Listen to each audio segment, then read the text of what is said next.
স্মরণকালের ভয়াবহ বন্যায় ভাসছে দেশের দক্ষিণ পূর্বাঞ্চলের বিভিন্ন জেলার মানুষ। বানভাসী পানিবন্দী মানুষের নিরাপদ আশ্রয় ও ত্রাণের খোঁজে চলছে হাহাকার।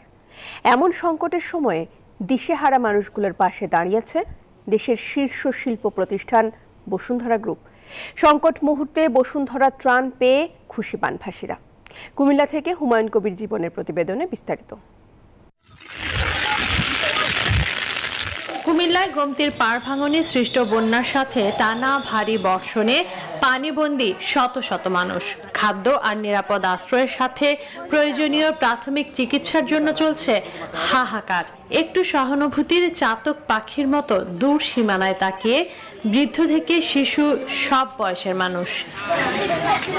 এই ক্রান্তি লগ্নে রাজধানীর বসুন্ধরা আবাসিক এলাকায় বসবাসরত শিক্ষক শিক্ষার্থীদের উদ্যোগে বসুন্ধরার খাদ্য ও ওষুধ বহনকারী গাড়ি পৌঁছে যায় বানভাসীদের দোরগোড়ায়।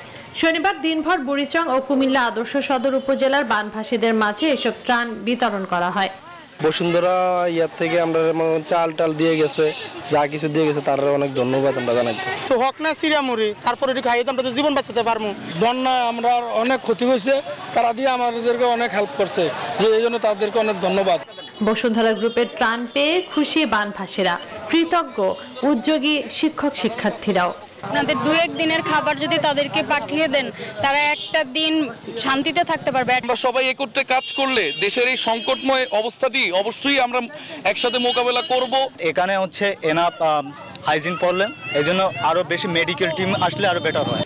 দেশের যে কোনো দুর্যোগে বরাবরের মতো মানুষের পাশে থাকার কথা জানান গ্রুপের এবিজি টেকনোলজিস লিমিটেডের নির্বাহী উত্তম সেন। বন্যার্ত এবং দুস্থ মানুষের সহযোগিতায় আমরা এগিয়ে এসেছি এবং আমাদের কার্যক্রমে উদ্বুদ্ধ হয়ে যাতে করে আরও যেসব সংস্থা আছে এবং দাতব্য সংস্থা যারা আছে তারাও যাতে এই কার্যক্রমে এগিয়ে আসতে পারে, সেটাই আমাদের কাম্য। অন্যদিকে কুমিল্লার পাশাপাশি ফেনী ও নোয়াখালীতেও রাতের নিকোষ কালোর বুক চিরে নৌকা করে দুর্গতদের ঘরে ঘরে ত্রাণ সামগ্রী পৌঁছে দিচ্ছে Bashundhara group. Desk report, news 24।